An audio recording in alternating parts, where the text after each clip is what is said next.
Welcome to the Learning Pines YouTube. We hope this video helps. In this video, I will explain how to cook delicious waterleaf soup. First, gather your fresh ingredients, including 1 large bunch of waterleaf, about 1 pound of assorted meats, and 2 medium smoked fish. You will also need 2 large red bell peppers, 1 onion, and half a cup of palm oil. Make sure your waterleaf is thoroughly washed and chopped into fine pieces, ready for the pot. This initial preparation is key for a smooth cooking process. Next, focus on your proteins, which are the heart of this soup. Carefully clean your assorted meats like beef and goat meat, then season them with salt, pepper, and 1 small seasoning cube.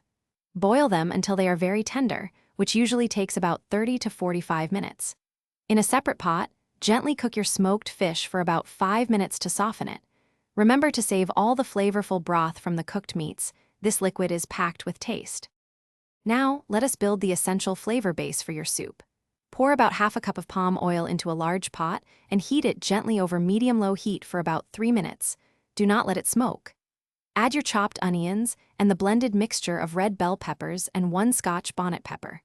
Sauté these aromatics for about 8 to 10 minutes, stirring occasionally until the mixture is very fragrant and the oil has changed to a vibrant reddish-orange color. This careful sautéing process ensures a deep, rich flavor.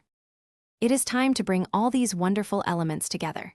Add your well-washed and chopped waterleaf directly into the pot with the sautéed pepper mixture.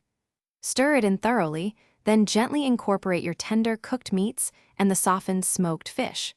Pour in all the reserved, flavorful meat broth, ensuring everything is submerged and well distributed.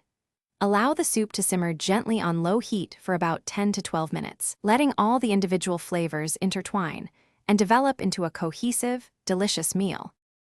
Thanks for watching. Consider subscribing if we helped you.